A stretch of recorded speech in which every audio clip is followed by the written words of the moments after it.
Tension ના લેશો. આ તો અહીંયાથી નીકળતો હતો તો મારા મનમાં થોડાક પ્રશ્નો થયા, એટલે મને થયું કે રાહુલને પૂછતો જાઉં. રાહુલ, મારી પાસે આવો ને. રાહુલ, ઠીક છે, હું તારી પાસે આવું.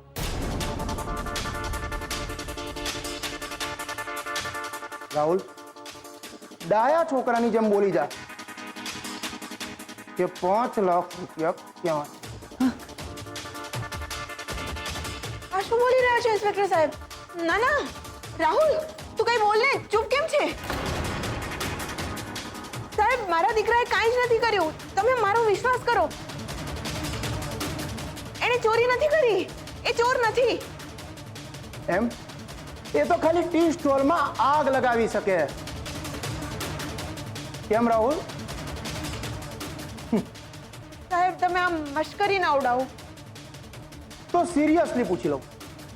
રાહુલ, તારો ફોન. કેમ? ટેન્શન શું કામ લે છે? મારો ફોન ઓફ થઈ ગયો છે, એટલે મારે એક ફોન કરવો છે. ફોન આપ.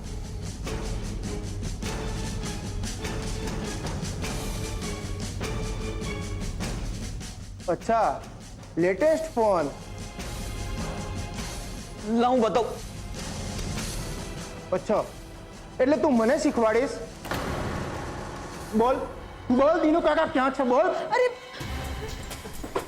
બોલ બોલ, દીનુ કાકા ક્યાં છે? ને હવે તો એવું કહેતો જ નહીં કે મને ખબર નથી, કેમ કે આ ફોનમાં દેખાડે છે કે થોડી વાર પહેલા તારે દીનુ કાકા સાથે 30 સેકન્ડ વાત થઈ હતી. હા તો એમાં શું થઈ ગયું? મોહન કાકા હોસ્પિટલમાં છે, એટલે દુકાન માટે દીનુ કાકાને ફોન કરવો પડે ને. એમ? અરે પણ દીનુ કાકા તો સગાઈની રાતથી ગાયબ છે ને પૈસા પણ સગાઈની રાતથી જ ગાયબ છે. એટલે તમે કહેવા શું માંગો છો? પૈસા મેં ચોરી કર્યા છે? જો તમને એવું લાગતું હોય ને તો તમે આખું ઘર ચેક કરી શકો છો. અને ઘરમાં પૈસા છે એ મારા સિવાય પેલા વીસીના 40 માણસને ખબર છે. જઈને એમને પૂછો ને, પૂછો વસંતભાઈને, પરેશભાઈને. Very smart Rahul. પણ એ 40 જણાએ દીનુ કાકા સાથે 30 સેકન્ડ વાત નથી કરીને.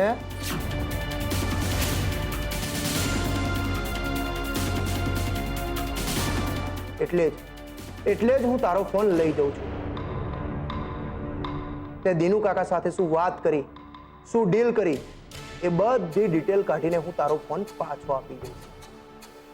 પ્લીઝ ઇન્સ્પેક્ટર સાહેબ, તમે આવું ના કરી શકો. હું શું કરી શકું ને એનો તો તને હજુ આઈડિયા છે.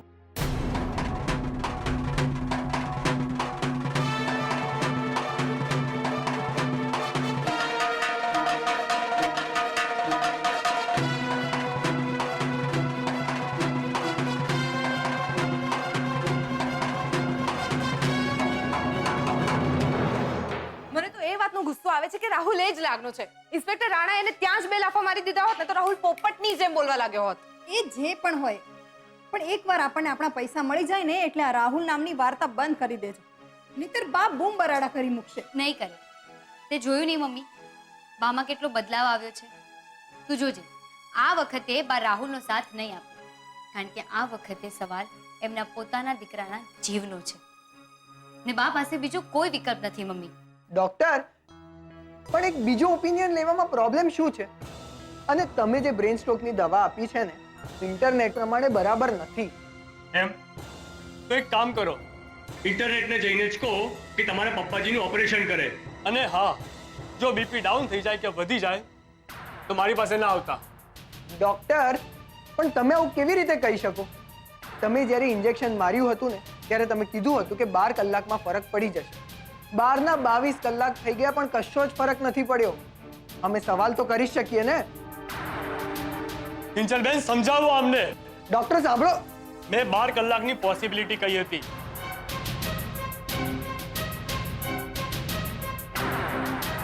સ્ટેમ્પ પેપર પર એવું કંઈ લખીને નહોતું આપ્યું કે 12 કલાકમાં મોહનભાઈ દોડતા થઈ જશે. અમને ખબર છે ડૉક્ટર, અમને તમારા પર પૂરો વિશ્વાસ છે. સુશાંત વતી માફી હું માંગુ છું. હવે અમારામાંથી તમને કોઈ સવાલ નહીં કરે. Thank you.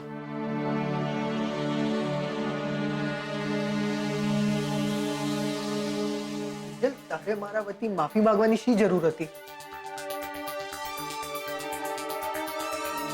તું ઓળખતી નથી આ બધાને. કેવી કેવી મિલી ભગતો હોય છે આ બધાની દવાવાળાઓ સાથે. જો તને ઇન્ટરનેટ બતાવું.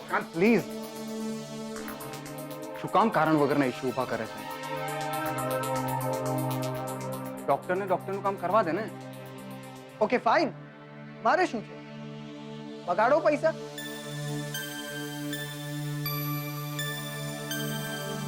મને તો એમ હતું કે તમે બધા મારી વાત સાથે અગ્રી થશો, પણ મને હવે એવું લાગે છે કે અહીંયા હું જ બેવકૂફ છું, જે કારણ વગર મારું ઇન્ટરનેટ વાપરીને તમારા બધા માટે ઇન્ફોર્મેશન ડાઉનલોડ કરીને લાવું છું.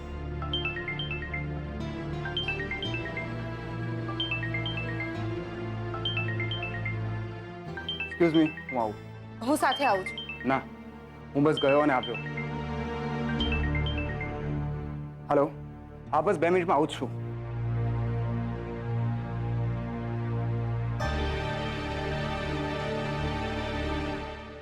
આ ફોન આવતાની સાથે રૂપેશના રંગરૂપ કેમ બદલાઈ ગયા? નક્કી કંઈક તો ગડબડ છે જ. સર્ચ તો કરવું જ પડશે.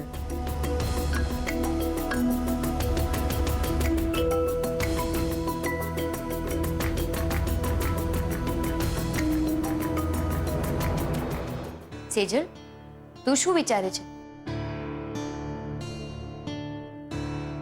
હા, કંઈ નહીં. હું પપ્પા પાસે જઈને થોડી વાર બેસું છું. બા આમ પણ થાકી ગયા હશે.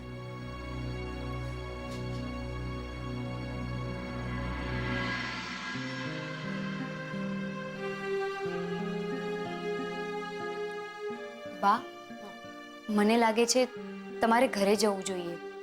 થોડો આરામ કરશો તો સારું લાગશે. સેજલ છે અંદર.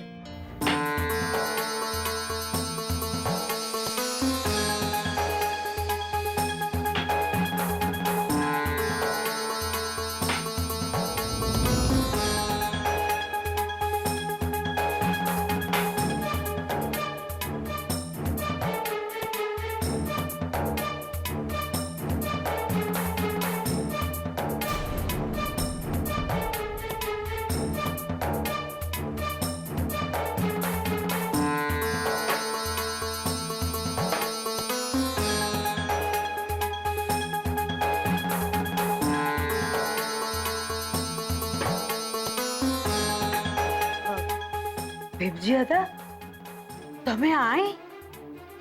કા ભવાની બહુ, આટલા વર્ષ સુરતમાં રહે તમને તમારી સુરત દેખાડવાના કોણ જાયગા? હવે માથે ઓળો છો કે મોઢું ફેરવી લાવ? ના ના દાદા, એવું કઈ નથી. તમે મોઢું ફેરવી લેવો તો અમારું શું થાય?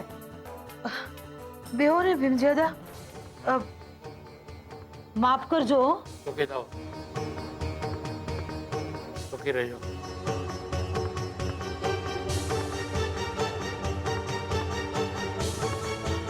આ મોહનની વસલી કા? હા દા. કા છોડી, તારા આમાં સ્ટીલનો થાંભલો ખોયેલો છે? લાગે છે મોહને છોડીઓને ઉડતા શીખ્યું છે, વળતા નહીં.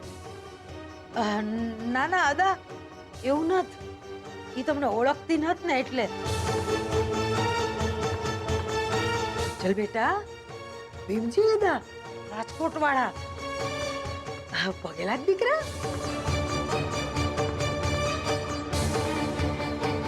હા ઠીક છે, ઠીક છે. ભવાની બહુ, એ તમારી વાત સાચી. ભીમજી તો રાજકોટમાં રહે અહીંયાની હંધી ખબર રાખે છે કે કોના રહોડામાં કેટલું રાઈનું તેલ વપરાય છે ને કોની દુકાનમાં આગ લાગી અને 5 લાખની ચોરી. તો હું એમ પૂછું કે હોસ્પિટલમાં તમે બાયું જ છો? ભાડા બધા ક્યાં ભાગી ગયા? રૂપેશ જીજુને ફોન આવી ગયો એટલે એ બહાર વાત કરવા ગયા છે. આ રૂપેશ એટલે બાસુક સગવી દો ને. હા દા અને રાઘવ ક્યાં છે? રાઘવ કાકા ને રાહુલભાઈ તો પપ્પાની ખબર કાઢવા ફરક્યા સુદ્ધા નથી.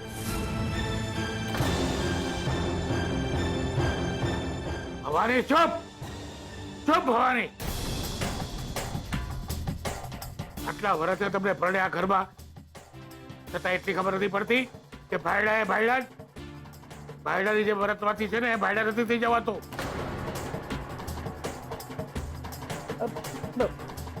અદા કિંજલવતી, હું તમારી માફી માંગુ છું.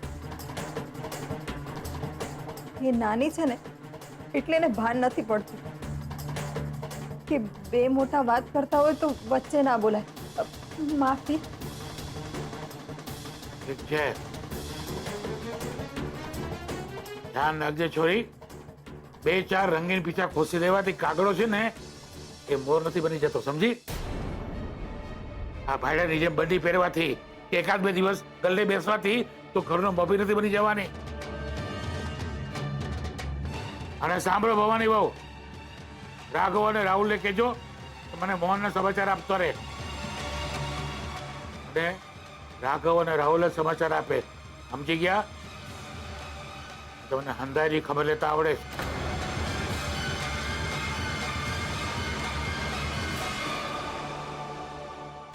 જય માતાજી.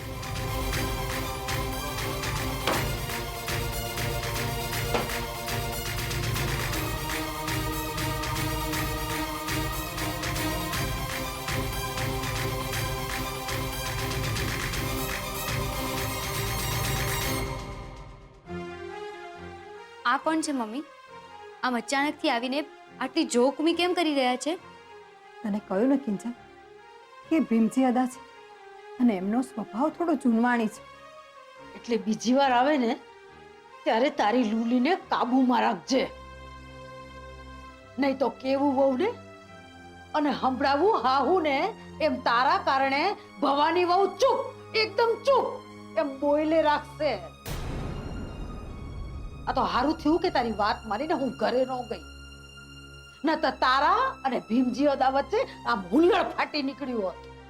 અને પછી ભીમજી અદાએ પંચ ભેગું કરીને આખું પંચનામું આપણા હાથમાં પકડાવી દીધું હોત. અરે વાહ, એમાં શાના પંચનામું પકડાવી દે? પોલીસ કાયદો એવું કઈ હોય કે નહીં? અરે અક્કલમઠી, પોલીસે પોલીસ કહેવાય અને પંચ પરમેશ્વર. મીરા બહુ, હું જાઉં ને પછી આ નિરાતે આ મૂર્ખીને સમજાવજો કે આગ હાથે રમત નો હોય. ભીમજી અદા આગ છે, આગ. ઈ ફક્ત દઝાડતી નથી, બાળીને ભસ્મીભૂત કરી નાખે છે.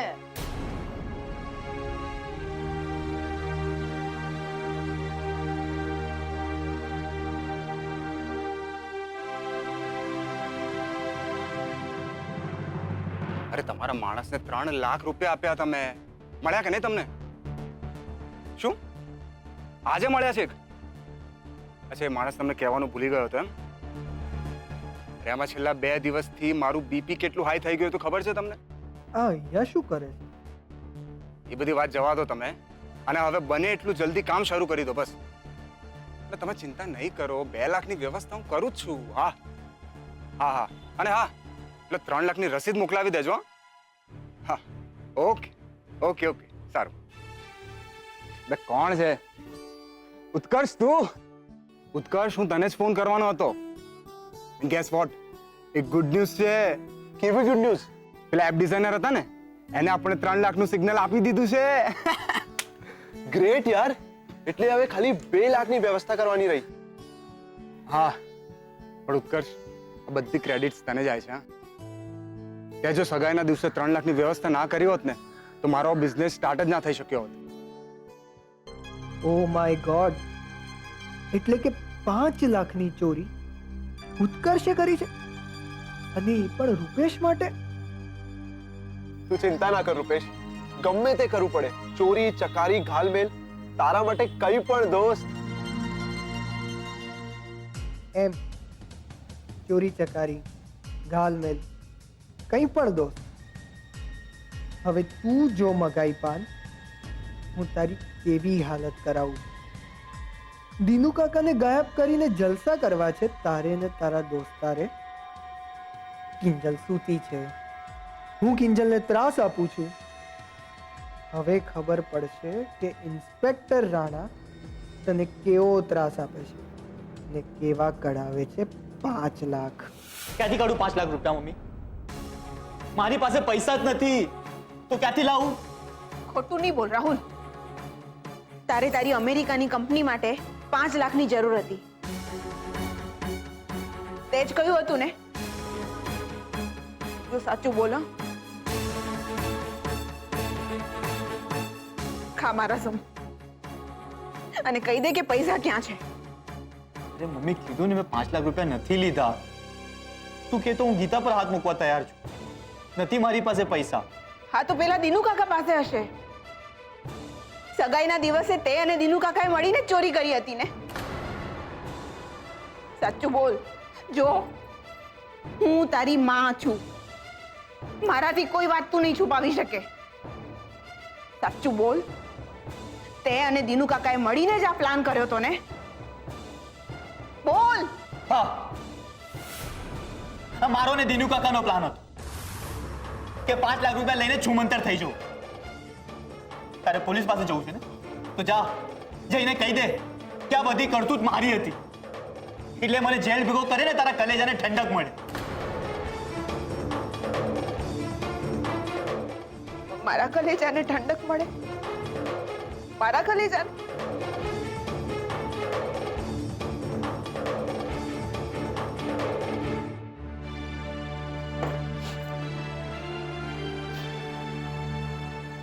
મારો જીવ બળે છે ને એટલે તને કહેતી હતી કે આ બધું વેરઝેર ભૂલી જા.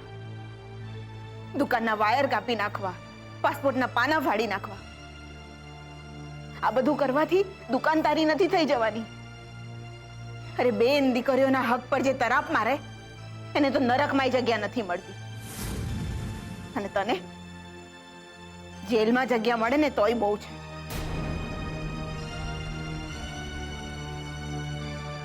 હું ઇન્સ્પેક્ટર રાણાને ફોન કરું. ઊભી રહે.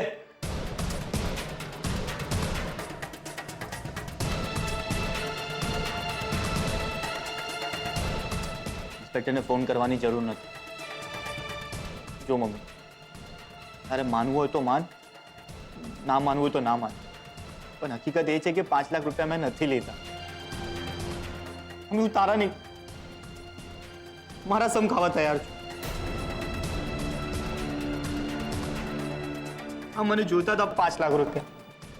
હું ચોરી કરવા નીકળ્યો તો, પણ મમ્મી સાચું કહું છું, મેં 5 લાખ રૂપિયા નથી લીધા. નથી લીધા મેં પૈસા.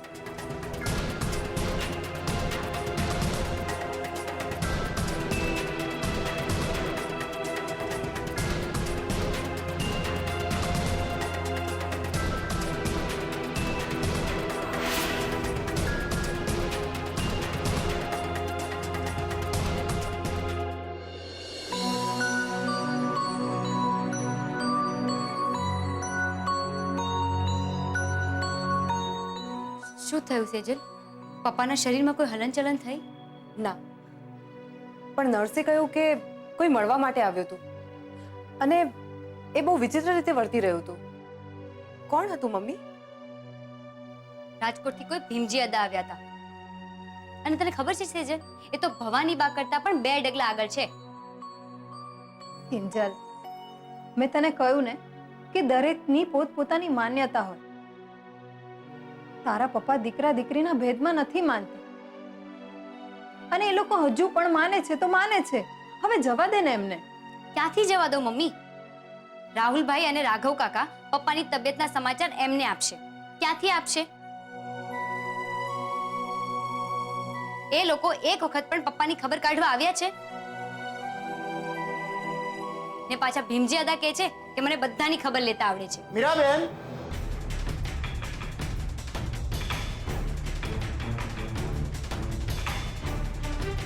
ખબર તો હું લઈને આવ્યો છું. રાહુલના મોબાઈલમાંથી દિનુ કાકાનું લોકેશન બહુ જલ્દીથી પકડાઈ જશે.